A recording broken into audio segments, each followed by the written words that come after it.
Good morning friends. UP DElEd semester fourth maths में आप लोग का स्वागत है। आज का हमारा टॉपिक है बेलन और शंकु। सर्वप्रथम हम लोग पाठ्यक्रम को डिस्कस कर लेते हैं। तो हमारा जो पाठ्यक्रम है लंबवृत्तीय बेलन की संकल्पना, इसका वक्र पृष्ठ, आयतन और संपूर्ण पृष्ठ। और क्या है? लंबवृत्तीय शंकु की अवधारणा, आयतन एवं संपूर्ण पृष्ठ। ये हमारा 3 से 4 नंबर पड़ेगा केवल 25 में से। तो अब हम देखते हैं वृत्तीय बेलन क्या है। तो ऐसी त्रिविमीय आकृति, त्रिविमीय मतलब 3D समझ रहे होंगे आप लोग, जिसका प्रासव पृष्ठ वक्र मतलब प्रासव पृष्ठ मतलब हो गया जो सामने से हमें दिखेगा वो वक्र टाइप का होगा, और अनुप्रस्थ प्रतिच्छेद एक समान एवं वृत्तीय होगा। अनुप्रस्थ प्रतिच्छेद मतलब हो गया इधर हम हॉरिजेंटली उसको काटते हैं तो कहीं से भी काटेंगे तो मतलब वो एक समान रहेगा और गोल वृत्तीय होगा। जैसे लकड़ी है, आप लोग देखेंगे, मतलब उसको हम काटें कहीं से भी तो वो हमेशा समान कटेगा उस हिसाब से। उदाहरण के लिए देख लेते हैं मापन जार, जिसमें दूध नापता है, दूध वाला उसे मापन जार कहते हैं। और क्या है? गोल खंभा हो गया, रोडों पे आपने देखा होगा खंभे लगे हैं गोल गोल, तो वो बेलन ही होते हैं। और क्या है? गोल पाइप, पाइप जो घरों में यूज़ होती है सीवेज के लिए, या और अपने दुकानों की पाइप देखी होंगी, तो वो पाइप जो है गोल होती है। ठीक, गोल मतलब वो गोल पाइप जो होती है बेलनाकार होती है। ठीक है। और सड़क पे जो रोलर है, उसका रोलर आपने देखा होगा, आगे वाला हिस्सा मतलब राउंड राउंड सा होता है ना, गोल गोल सा, तो वो भी एक बेलन ही है। मतलब ऐसी कोई गोल चीज़ जिसकी कुछ ऊंचाई होगी तो वो बेलन होगा। मतलब गोल एक गेंद भी होता है, एक वृत्तीय वाला मान लीजिए, कोई ऐसी वृत्तीय चीज़ जिसकी ऊंचाई हो तो वो बेलन होगा एक हिसाब से। यहाँ देखिए कुछ बेलन के उदाहरण दिए हुए हैं, जैसे केक हो गया हमारा, ये ड्रम है,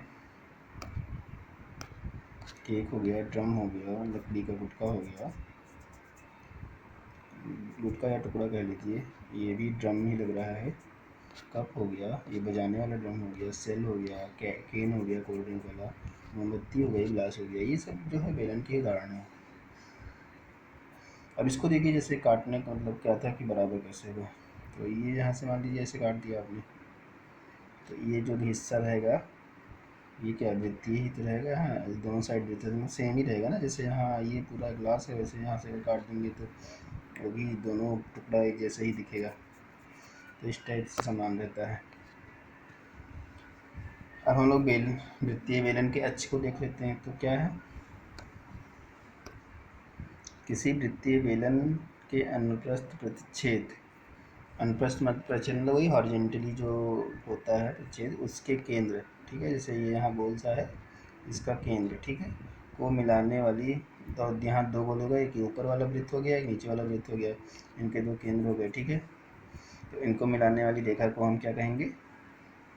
वृत्त का वो मतलब बेलन का अक्ष कहेंगे। ठीक है। और लंब वृत्तीय बेलन में क्या है?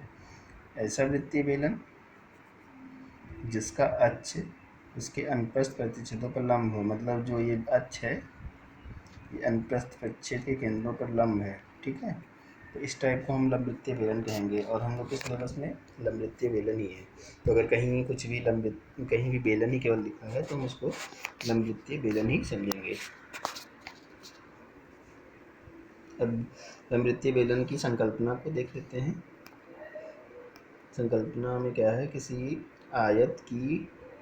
आयत को उसके एक भुजा के परितः घुमाने पर, ठीक है, किसी आयत को अगर किसी एक कोई भुजा एक ले लो, इसके परितः घुमाओ, ठीक है, तो उसके समांतर वाले भुजा से उत्पादित वक्र पृष्ठ, तो जो उसके जिस भुजा को लेंगे उस परितः घुमाएंगे, उसके सामने जो वो होगा भुजा, उससे जो वक्र पृष्ठ बनेगा, ठीक, तथा शेष सम्मुख भुजाओं से निर्मित वृत्तीय समतल, और उसमें जो अन्य दो भुजाएं मजती हैं उनसे एक वृत्तीय समतल बनता है।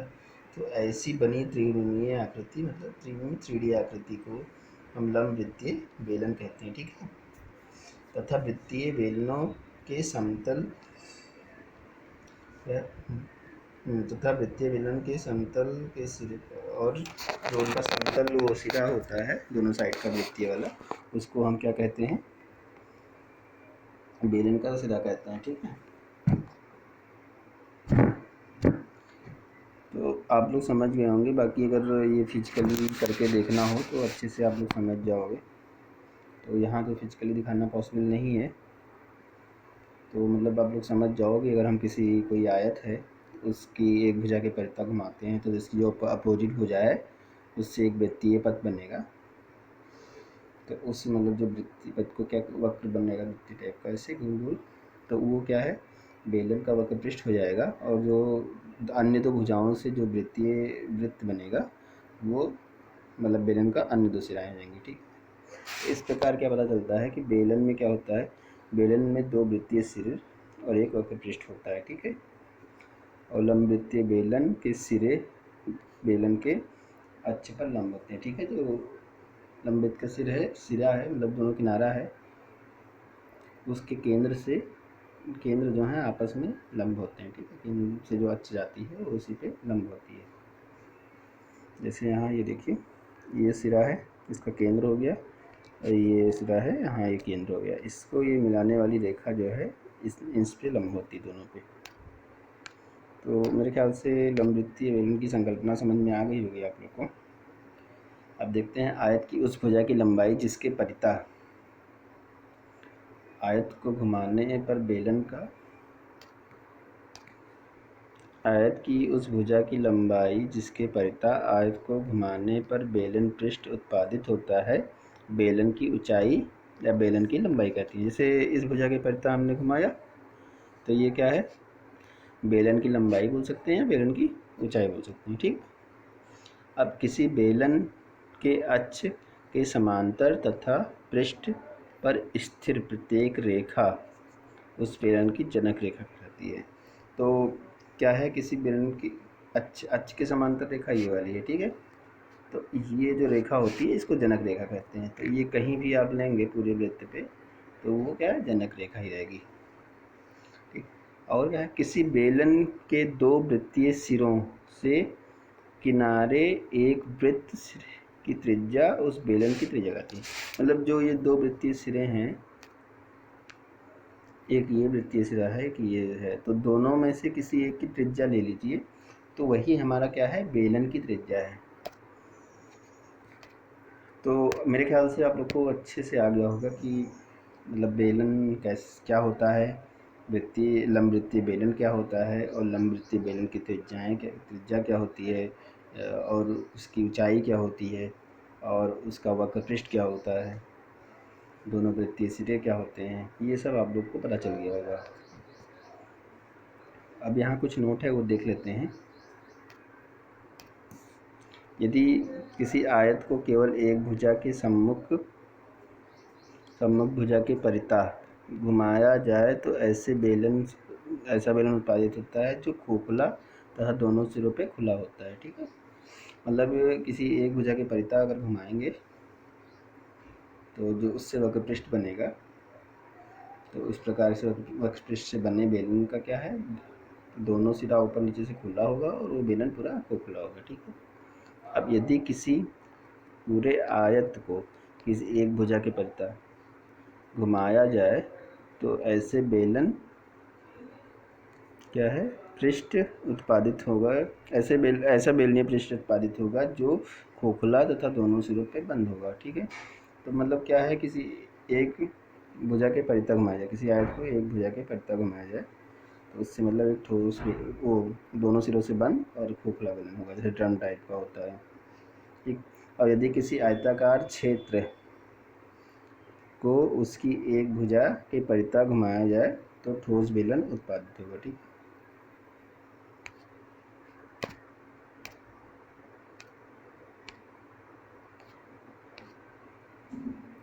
अब लंब वृत्तीय बेलन की विशेषता देख लेते हैं। यदि किसी बेलन को उसके वृत्तीय सिरों के समांतर एक समतल द्वारा काटा जाए तो बेलन का लंब प्रच्छेद सदैव वृत्तीय सिरों पे समान होगा, एक वृत्तीय होगा और जिसकी त्रिज्या वृत्तीय सिरों की त्रिज्या के बराबर होगा और तल बेलन के अच्छे लंबवत होगा। ठीक है, अरे तो ये यही चीज़ बोल रहा है कि मान लीजिए बेलन यहाँ से हमने काट दिया तो क्या है, जो ये अच्छा आ रहा है तो ये त्रिज्या पे जो यहाँ त्रिज्याएँ हैं उस पे लंब होंगी, और ये जो वृत्तीय सिरा है दोनों ये सब बराबर ही होंगे। ये चीज़ कह रहा है, पढ़ेंगे आप लोग समझ में आ जाएगा। यदि किसी बेलन को उसके अक्ष के समांतर एक समतल द्वारा काटा जाए तो बेलन का अनुप्रस्थ प्रतिच्छेद सदैव एक आयत होता है तथा इस दशा में सबसे बड़ा आयत वह होगा जो उसके अक्ष के सामने, मतलब अगर हम किसी आयत को ऐसे सीधा सीधा काट दें, ठीक है, तो जो वर्टिकली काटेंगे तो यहाँ देखिए सबसे बड़ा जो आयत होगा वो हमारा उस पर केंद्र वाले पे होगा, और बाकी जो उसके बाद जितने भी आयत काटेंगे तो आयत ही होंगे पर केंद्र वाले से छोटे होंगे। तो ये चीज़ आप लोग जाने रहिएगा, बाकी इससे रिलेटेड कुछ पेपर में आएगा नहीं। अब लंबवृत्तीय बेलन के आयत और वक्रपृष्ठ का सूत्र देख लेते हैं, क्योंकि मेन तो क्वेश्चन में यही आना है कि कैसे निकालना है। तो हमने बेलन के बारे में जान लिया, अब उनके सूत्र को भी देख लेते हैं। तो बेलन का आयतन क्या होता है, तो यहाँ याद करने की जरूरत नहीं है, आप लोग समझ लो। तो बेलन का आयतन जो है वृत्तीय आधार का क्षेत्रफल, ये वृत्तीय आधार है, इसका क्षेत्रफल निकाल लिया, ठीक है, और गुणे ऊंचाई कर दिया, तो इस तरह हमारा क्या है, बेलन का आयतन आ गया। ठीक, तो ये देखिए पाई आर स्क्वायर एच, मतलब यहाँ त्रिज्या आर हो गई और ऊंचाई एच है, तो पाई आर स्क्वायर होता है वृत्त का क्षेत्रफल, और उसमें ऊंचाई से गुणा कर दिया तो बेलन का हमें आयतन निकल आया। बेलन का वक्रपृष्ठ निकालना हो तो क्या होगा, वक्रपृष्ठ मतलब हुआ कि ये जो गोल वाला हिस्सा है पूरा उसको वक्रपृष्ठ कहेंगे, मतलब जो दोनों सिरे हैं उसको छोड़ गए।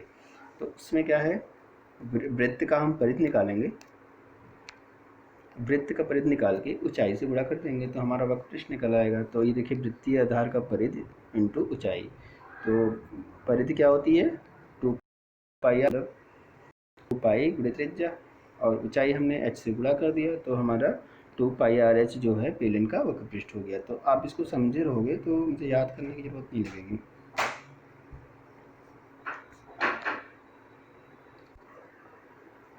तो अब हम बेलन का संपूर्ण पृष्ठ देख लेते हैं। तो बेलन का संपूर्ण पृष्ठ क्या है, हम वक्रपृष्ठ अभी निकाले थे उसको और दोनों सिरों का क्षेत्रफल को जोड़ देंगे तो हमारा संपूर्ण पृष्ठ निकल आएगा। संपूर्ण पृष्ठ मतलब होता है किसी आकृति में जितने भी उसके पृष्ठ बने हों, जैसे हमने देखा पढ़ा होगा घन या घनाभ होता है तो उसके कितने 6 पृष्ठ होते हैं ना, तो वैसे यहाँ हमारा बेलन में कितने पृष्ठ होते हैं, एक तो वक्र पृष्ठ होता है, दो वृत्तीय सिरा होता है। ठीक, तो हम वक्र पृष्ठ का क्षेत्रफल निकाल लेंगे और दोनों पृष्ठ का क्षेत्रफल निकाल लेंगे, इनको हम जोड़ देंगे तो वक्र पृष्ठ का क्षेत्रफल निकल आएगा। ठीक है, हाँ एक चीज़ और ध्यान रखिएगा, वक्र पृष्ठ जो है हमेशा क्षेत्रफल में ही होता है, तो वक्र पृष्ठ और ये संपूर्ण पृष्ठ, तो इसका जो है वर्ग वाले पैरामीटर में आएगा और आयतन हमेशा घन वाले पैरामीटर में आएगा, क्योंकि उसमें वही है आयतन, मतलब इसको 3D आकृति का क्या कह सकते हैं पैरामीटर, जैसे यहाँ क्षेत्रफल है तो इसका 2 हो गया और एक ये 3, तो अगर ये कोई चीज़ 3 बार मेजरमेंट को पूरा करेंगे तो किसमें आएगा, घन में आएगा। यहाँ हमारा क्या था, ये दो पैरामीटर हो गए, यहाँ 2 बार गुणा करेंगे तो स्क्वायर में आएगा, तो ये वर्ग में होगा। इस टाइप से आप देख लेना। और वैसे भी अगर आप सवाल लिखते हो उसमें माप के साथ साथ उसका वो मेज़रमेंट मतलब लिखते हो कि किस यूनिट में है, तो अगर आप उसको सॉल्व करोगे तो उस हिसाब से आपका वर्ग और घन बनेगा। अब यहाँ नोट देख लेते हैं। तो यदि किसी आयताकार कागज़ को उसकी लंबाई के अनुदिश मोड़कर एक बेलन का वक्र बनाया जाए तो बेलन का जो आधार होगा, किसके अनुदिश मोड़ना है, अगर कागज़ को लंबाई के अनुदिश मोड़ना है, ठीक है, तो लंबाई के अनुदिश जब मोड़ेंगे तो उसका आधार जो है हमारा कागज़ की लंबाई के बराबर होगा। वृत्त का जो आधार होगा, मतलब वृत्त के परिधि जो होगा, जैसे आधार का परिधि मान लीजिए, बेलनाकार का परिधि जो बनेगा वो हमारा क्या बनेगा, कागज़ की लंबाई के बराबर होगा, और जो उसकी चौड़ाई होगी बेलन की, वो आयत की चौड़ाई होगी वो बेलन की ऊंचाई के बराबर होगा। ठीक है, तो ये चीज़ समझ लीजिएगा। और यदि किसी हम आयताकार कागज़ को चौड़ाई के अनुदिश मोड़ते हैं तो चौड़ाई के अनुदिश मोड़ते हैं तो हमारा जो वो वृत्तीय बेलन का जो वृत्तीय आधार होगा वो कागज़ की चौड़ाई के बराबर होगा, और जो ऊंचाई होगी उसकी वो बेलन की ऊंचाई जो है कागज़ की ऊंचाई के बराबर हो, वो लंबाई के बराबर होगा। एक खोखला बेलन देख लेते हैं। तो खोखला बेलन कैसे मान सकते हैं? खोखला बेलन जैसे पाइप होती है आपकी, तो उसमें तो मतलब इतना पतला होता है कि उसको एक बहुत पतला प्ले होता है तो नेगलेक्ट कर देते हैं। पर अगर सोचिए जैसे कि क्या एग्जांपल दे सकते हैं,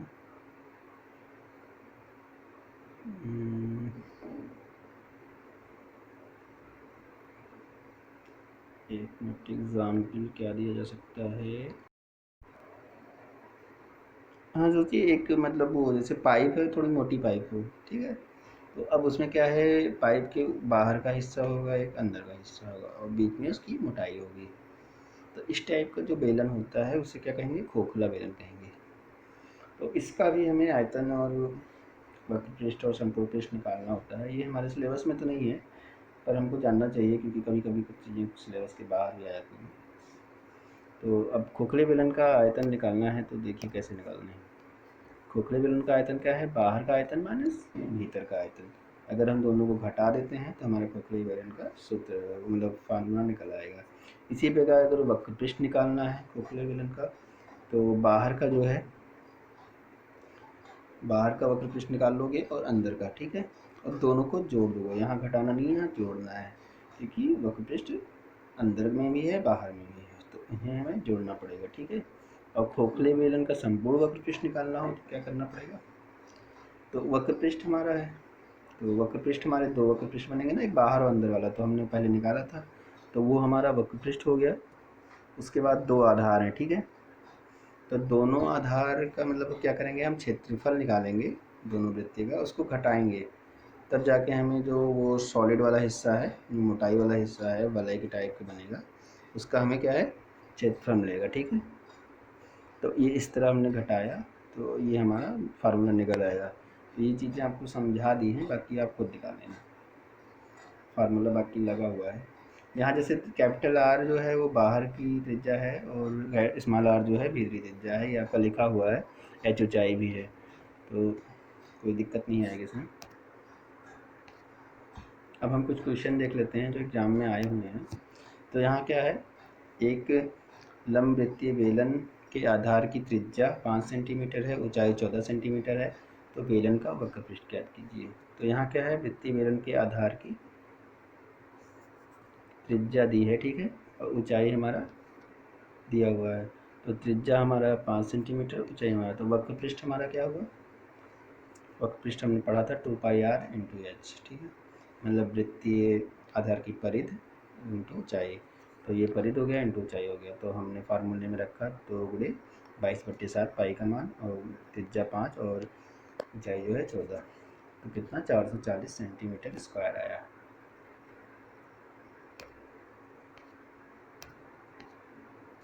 अब ये एक दूसरा क्वेश्चन है, एक 17 सेंटीमीटर लंबे और 7 सेंटीमीटर चौड़े आयत की चौड़ाई की परिता घुमाने पर एक बेलन का आयतन ज्ञात कीजिए, ठीक है। चौड़ाई की परिता घुमाना है, जैसे हमने शुरू में संकल्पना पढ़ी थी ना कि एक भुजा की परिता घुमाएंगे तो उसके समांतर मतलब जिस परिता घुमाएंगे वो उसकी ऊंचाई हो जाएगी, ठीक है। तो हम यहाँ क्या है, लंबाई 7 सेंटीमीटर लंबे तथा 17 सेंटीमीटर लंबे तथा 7 सेंटीमीटर चौड़े आयत को चौड़ाई की परिता घुमाते हैं। तो चौड़ाई की परिता घुमाते हैं मतलब वो चौड़ाई जो है इसकी ऊंचाई हो गई, ठीक है। तो बेलन की ऊंचाई हो गई। त्रिज्या हमारा क्या हो गया फिर? त्रिज्या हमारा हो जाएगा 17 सेंटीमीटर, ठीक है। तो अब देखिए यहाँ जैसे ये था, ये हमारी चौड़ाई हुई थी, ये हमारी चौड़ाई हुई, तो इसके परिता हमने ऐसे घुमाया तो ये हमारी ऊंचाई बन गई, और जो इतना जो था ये क्या है, इसकी हमारी लंबाई थी, तो 17 सेंटीमीटर है, तो ये हमारी क्या बन गई? त्रिज्या। तो इस हिसाब से हम इसको बेलन को निकाल लेंगे। तो अब आयतन निकालना था, तो πr² हो गया, तो 22/7, 17 × 17 × 7, तो हमारा 6358 सेंटीमीटर क्यूब आया। अब देखिए यहाँ 17 सेंटीमीटर, 17 सेंटीमीटर और 7 सेंटीमीटर, अब तीनों का गुणा होगा सेंटीमीटर क्यूब हो जाएगा ना। तो ये हमारा घन सेंटीमीटर है, मतलब घन सेंटीमीटर में आयतन आ गया। ठीक, अब यहाँ ये 2018 में आया था। एक रोलर का व्यास 70 सेंटीमीटर है, लंबाई जो है दो मीटर है। ठीक है, व्यास 70 सेंटीमीटर, लंबाई 2 मीटर है। तो बताइए कि 50 चक्कर रोलर कितने वर्ग पर चलेगा। ठीक है, 50 चक्कर अगर वो लगाएगा तो कितना वर्ग चलेगा। तो व्यास दिया है तो हम इसको क्या करते हैं, 70 सेंटीमीटर है तो पहले तो इसको मीटर में बदल लेते हैं, तो 0.7 मीटर आ गया। ठीक है, अब रोलर की ऊंचाई हमें क्या दी है, 2 मीटर। ठीक है, तो एच हो गया। अब हमारा रोलर का वक्र पृष्ठ निकालना है, क्योंकि वक्र पृष्ठ से ही पता चलेगा कि रोलर कितना चलता है। तो 2 पाई आर एच होता है। ठीक है, और 2 पाई बराबर क्या होता है हमारा, व्यास बराबर क्या होता है, 2 गुणे त्रिज्या। तो 2 गुणे त्रिज्या व्यास होता है, तो pi into D into H हो गया। ठीक, तो 22/7 और 0.7 हमने वैल्यू रखी, और इंटू 2 मीटर इसकी जो ऊंचाई थी या लंबाई मान सकते हैं रोलर की, वो हो गई। ठीक, अब हमने क्या किया, यहाँ दशमलव हटाया तो यहाँ 0 पड़ गया। अब हमने 7 एकम 7 और 7 दाम 70 काट दिया। ठीक, अब 22 × 44/10 आ गया हमारा। अब 50 चक्कर लगाने में रोलर के द्वारा, तो एक चक्कर में 44/10 था, तो 50 चक्कर में 50 × 44/10 हमने 0 काट दिया, तो 5 × 44 बचा। तो 5 × 44 हो गया 220 मीटर स्क्वायर। तो वो उतने मतलब 50 चक्कर में 220 मीटर स्क्वायर कवर करेगा। अब नेक्स्ट उदाहरण देख लेते हैं। 10 सेंटीमीटर लंबे तथा 3.5 सेंटीमीटर चौड़े आयत की लंबाई के परिता। तो अब देखिए लंबाई के परिता घुमाना है, तो अब ये हमारा लंबाई जो है उसकी ऊंचाई हो जाएगी। तो बेलन की ऊंचाई बराबर बेलन की लंबाई 10 सेंटीमीटर होगी।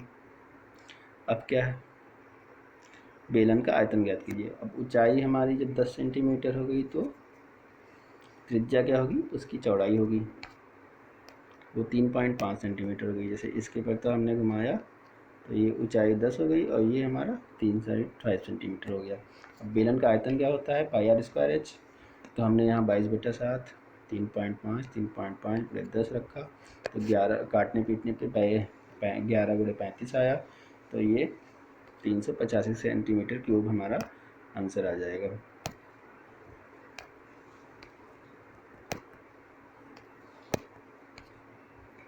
अब एक क्वेश्चन ये है, एक आयताकार कागज़ को लंबाई 7 सेंटीमीटर, चौड़ाई जो है 4.4 सेंटीमीटर है। यदि कागज़ को मोड़कर, अभी मोड़ने वाला हम लोग ने पढ़ा था ना नोट, तो वही मोड़कर एक बेलन बनाया गया। ठीक, तो जिसके आधार की परिध, तो आधार की जो परिध है कागज़ की चौड़ाई के बराबर है। तो इस प्रकार हमारा बने बेलन के आयतन ज्ञात कीजिए। ठीक है, इस प्रकार जो बेलन बनेगा तो हमारा क्या है, बेलन की ऊंचाई जो है आयत की लंबाई हो गई, तो ये हमारा 7 सेंटीमीटर हो गई।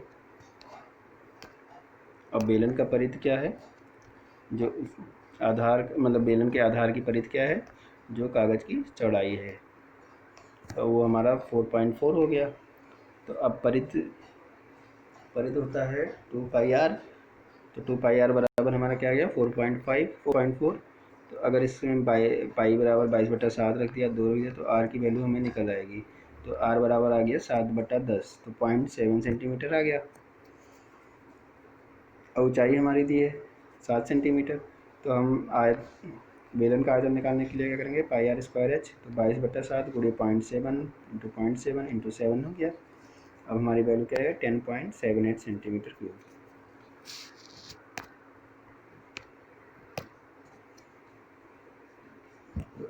नेक्स्ट क्वेश्चन बढ़ते हैं हम लोग।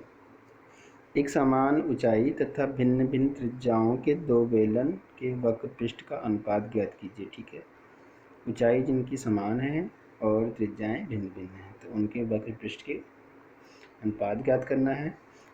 यदि उनके त्रिज्याओं का अनुपात 1.2 है तो ठीक है।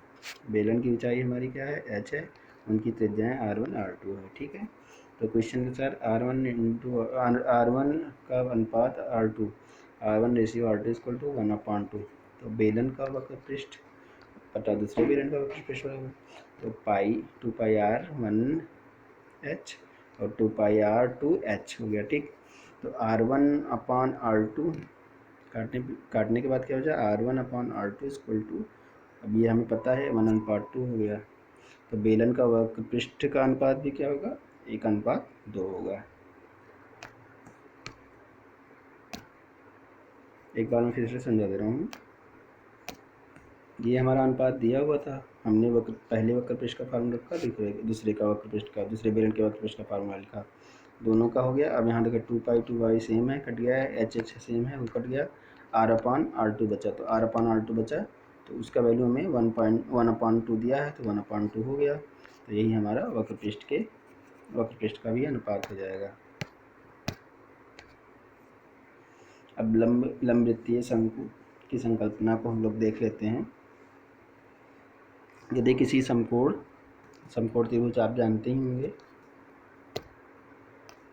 तो यदि किसी समकोण त्रिभुज को उसके समकोण बनाने वाली दो भुजाओं में से किसी एक के परितः, अगर जो समकोण बनाने वो हैं भुजाएं, उनमें से किसी एक के परितः घुमाएं, तो घुमाने पर कर्ण के द्वारा उत्पादित वक्र पृष्ठ, ठीक है, तथा शेष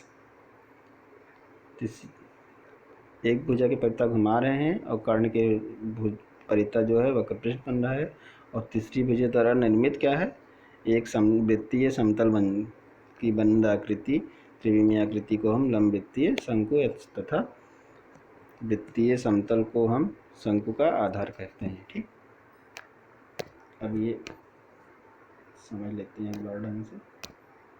मान लीजिए एक समकोण त्रिभुज है ये, ठीक, तो एक ये समकोण त्रिभुज हमारा है।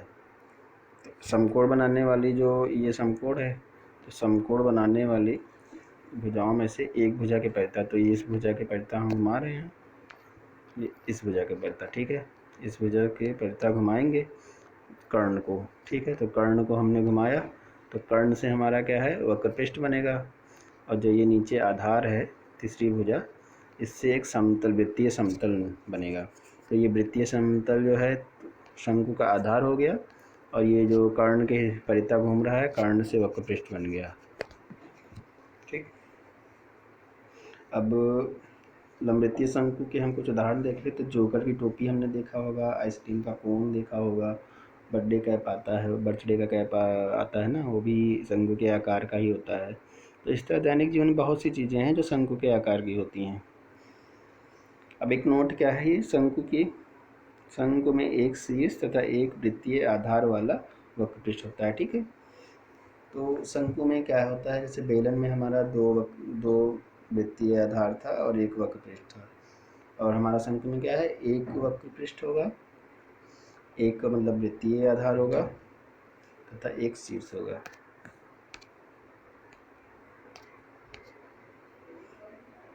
और शंकु के कुछ उदाहरण देख लेते हैं। तो यहाँ देखिए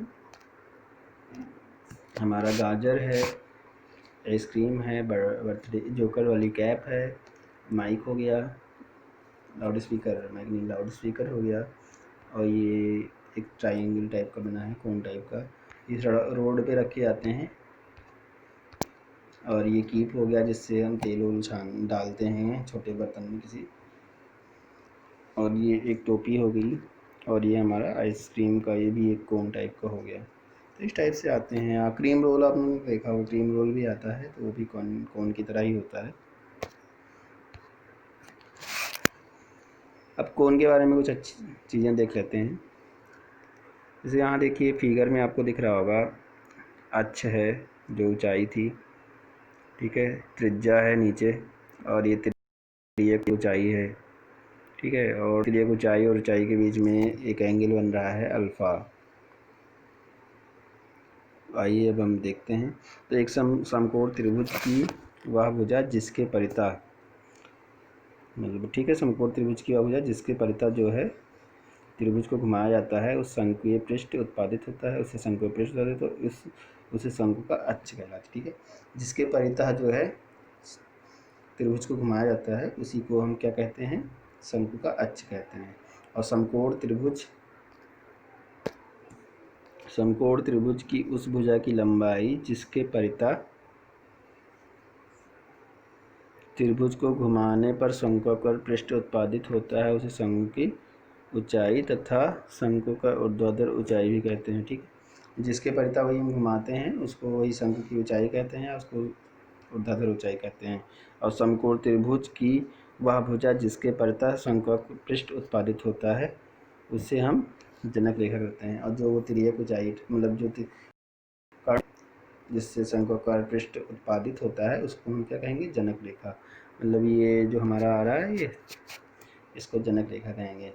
अब क्या है, शंकु के शीर्ष को वृत्तीय आधार पर स्थित किसी बिंदु से मिलाने वाली रेखाखंड की लंबाई उस शंकु का तिर्यक ऊंचाई कहलाता है। मतलब देखिए ये शीर्ष है, यहाँ से यहाँ तक की मतलब आधार से मिलाने वाली रेखा को उसकी तिर्यक ऊंचाई कहते हैं।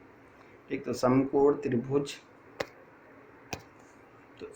त्रिभुज के कर्ण, ठीक, और उस भुजा के बीच का कोण जिसके परिता कर्ण को घुमाया जाता है ऐसा शंकु पृष्ठ उत्पादित होता है तो उस शंकु के अर्ध शीर्ष कोण कहलाता है।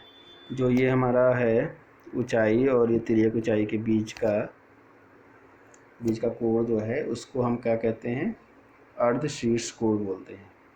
तो ये चीज़ें आप लोग समझ लीजिए, फिगर से ही क्लियर हो जाएगी। इसको अगर नहीं पढ़ते हैं तो फिगर से समझ जाइएगा कि त्रिज्या क्या होती है, तिर्यक ऊंचाई क्या होती है और ऊंचाई क्या होती है, अक्ष क्या है। ठीक, और एक ये शीर्ष पे जो कोण है वो अर्ध कोण हो गया और जनक रेखा ही तिर्यक ऊंचाई है। तो ये सब चीज़ें आपको फिगर से भी समझ में आ जाएगा, बाकी पढ़ लेंगे तो बहुत अच्छा है। तो हम नेक्स्ट पे पढ़ते हैं, नोट देख लेते हैं। यदि किसी समकोण त्रिभुज को केवल एक कर्ण को समकोण बनाने वाली दो भुजाओं में से किसी एक भुजा के परिता घुमाते हैं तो ऐसा शंक्वाकार पृष्ठ उत्पादित होता है जो खोखला और खुले आधार वाला होगा। ठीक है, फिर क्या है, यदि किसी पूरे समकोण त्रिभुज को उसकी समकोण बनाने वाली दो भुजाओं में से किसी एक भुजा के परिता घुमाया जाए तो कर्ण द्वारा ऐसा शंक्वाकार पृष्ठ उत्पादित होगा जो खोखला और बंद वाला हो। ठीक है, और क्या है, यदि किसी समकोण त्रिभुजाकार क्षेत्र को समकोण बनाने वाली दो भुजाओं में से किसी एक भुजा के परिता घुमाया जाए तो उस प्रकार ठोस उत्पादित होगा। तो ये आपको क्वेश्चन में इस टाइप से लिखा मिलेगा तो आप समझ जाना कौन सा ठोस है, कौन सा खोखला बना हुआ है, खोखला बंद है या कौन सा खोखला और खुला आधार वाला है।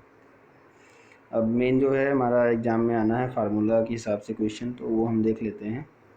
तो हमारा ये शंकु बना हुआ है, ठीक है, तो ये हमारी क्या है, ऊंचाई हो गई, ये त्रिज्या हो गया, ये हमारा ऊंचाई हो गया, ये हमारा ऊंचाई हो गया, ये त्रिज्या हो गई और ये तिर्यक ऊंचाई हो गई। ये तीन चीज़ की ज़रूरत ही पड़ेगी शंकु में। तो हम शंकु की तिर्यक ऊंचाई क्या कैसे निकाल सकते हैं, तो समकोण त्रिभुज है ना, ये कर्ण हो गया, ये आधार हो गया, ये लंब हो गया। तो कर्ण के तिर्यक ऊंचाई L = √h² + r²। ठीक है, पाइथागोरस प्रमेय से निकाल देंगे इसमें। फिर क्या है, शंकु का आयतन क्या होता है, 1/3 वृत्तीय आधार का क्षेत्रफल। ठीक है, वृत्तीय आधार का क्षेत्रफल इंटू ऊंचाई, तो 1/3 हो गया। आधार वृत्त का क्षेत्रफल क्या होता है, πr², तो वृत्तीय आधार का क्षेत्रफल πr², ऊंचाई h। तो इस प्रकार हम इसका शंकु का आयतन निकाल लेंगे। शंकु का वक्र पृष्ठ या तिर्यक पृष्ठ, मतलब ये जो तिकोना वाला है राउंड नोड उसका पृष्ठ, तो 1/2 वृत्तीय आधार का परिध, तो वृत्तीय आधार का परिध हो गया। ठीक है सॉरी, और तिर्यक ऊंचाई L हो गया। तो 1/2 था, वृत्तीय आधार का परिध क्या होता है 2πr, और ऊंचाई क्या है, तिर्यक ऊंचाई L हो गई। तो ये 2 कट गया तो हमारा πr/L बचा। तो हमारा क्या है, शंकु का वक्र पृष्ठ या तिर्यक ऊंचाई क्या होगा, πr/L। और शंकु का संपूर्ण पृष्ठ क्या होता है, तो ये हमारा है वक्र पृष्ठ, तो वक्र पृष्ठ ये हो गया तिर्यक वाला, और आधार का क्षेत्रफल तो πr/L हो गया, वक्र पृष्ठ हमने पहले निकाला था। और क्या है, आधार का क्षेत्रफल पाई आर स्क्वायर। तो इस तरह हमारा संपूर्ण पृष्ठ निकल आएगा, क्योंकि इसमें दो ही पृष्ठ होता है, एक त्रिज्यक वाला वक्र पृष्ठ और नीचे वाला आधार। तो इन दोनों का क्षेत्रफल अगर निकल जाता है तो हमारा संपूर्ण पृष्ठ निकल आएगा। अब क्वेश्चन देख लेते हैं। शंकु विशेषता क्या है। यदि किसी लंब वृत्तीय शंकु को उसके आधार के समांतर एक समतल द्वारा काटा जाए तो शंकु का परिच्छेद वृत्तीय होगा। क्या है कि उसको आधार के समांतर, मतलब आधार के समांतर हॉरिजॉन्टली काटोगे तो जो हमेशा उसका आधार रहेगा वो वृत्तीय ही होगा। ठीक है।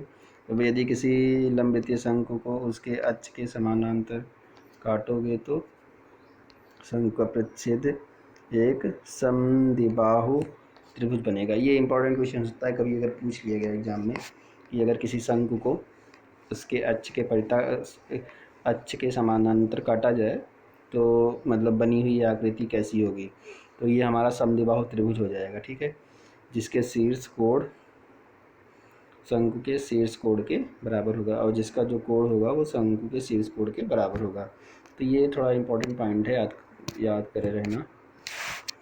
अब ये हम क्वेश्चन देख लेते हैं। 2016 में 2 नंबर का आया था। एक शंकु की त्रिज्या ऊंचाई 10 सेंटीमीटर है, उसकी त्रिज्या दी हुई है, तो आयतन ज्ञात करना है।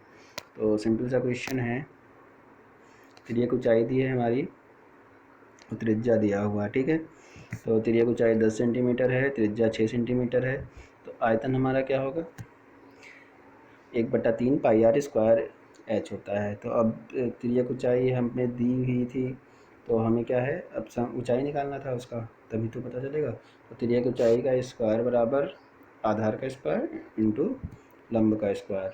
तो 10 square plus 6 equal to 6 square plus H square. अब एच की वैल्यू हमें 8 सेंटीमीटर मिल गई, तो ऊंचाई निकल आई।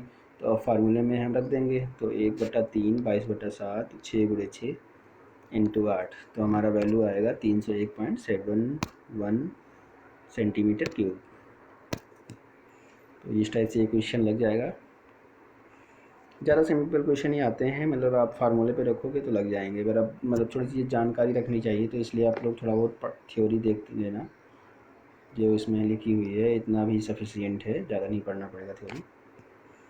देखिए, शंकु की त्रिज्या की ऊंचाई 21 सेंटीमीटर, त्रिज्या की ऊंचाई दी है, त्रिज्या दी है 8 सेंटीमीटर, शंकु का वक्र पृष्ठ। तो यहाँ भी हमें क्या करना है, शंकु का वक्र पृष्ठ पता है पाई आर एल होता है, तो त्रिज्या 22/7 इंटू त्रिज्या 8, त्रिज्या की ऊंचाई 21, तो 528 सेंटीमीटर, 528 सेंटीमीटर स्क्वायर या मतलब वर्ग सेंटीमीटर आ गया आंसर। अब एक क्वेश्चन ये है, यदि शंकु की त्रिज्या 9 सेंटीमीटर हो और ऊंचाई 15 सेंटीमीटर है तो शंकु का आयतन ज्ञात कीजिए। तो हमारा शंकु का त्रिज्या 9 सेंटीमीटर, ऊंचाई 15 सेंटीमीटर, तो 1/3 पाई आर स्क्वायर एच होता है। वैल्यू रखेंगे तो 1/3 22/7 और फिर 9 ये 9 × 9 इंटू 15 हो गया। ठीक, तो एक बार इसको हम सॉल्व करेंगे तो 1272.86 सेंटीमीटर क्यूब या घन सेंटीमीटर आंसर हो जाएगा। एक शंकु का, अब ये क्वेश्चन और है, नेक्स्ट क्वेश्चन देख लीजिए। एक शंकु का आयतन दिया है 264 घन सेंटीमीटर है। यदि शंकु के आधार की त्रिज्या 14 सेंटीमीटर है, शंकु की ऊंचाई ज्ञात कीजिए। तो ये भी एकदम एग्जैक्ट उसी फार्मूले पे ही है। आयतन दिया हुआ है, त्रिज्या दी है, आयतन का formula 1/3 pi r square h होता है। सारी वैल्यू हम पुट करेंगे, 1/3 22/7 14 × 14 इंटू एच, फिर एच की वैल्यू निकाल लेंगे, तो 1 सही 2/7 सेंटीमीटर ऊंचाई आ जाएगी। Thank you for watching this video. I hope कि टॉपिक आप लोग को सही समझ में आ गया होगा, और ये हमारा 3rd सेमेस्टर का लास्ट टॉपिक था। इस प्रकार हमारा 4th सेमेस्टर का लास्ट टॉपिक था, तो इस प्रकार हमारा 4th सेमेस्टर का मैथ कंप्लीट हो गया है। ठीक है, मिलते हैं नेक्स्ट वीडियो में नेक्स्ट टॉपिक के साथ। Okay, bye, take care.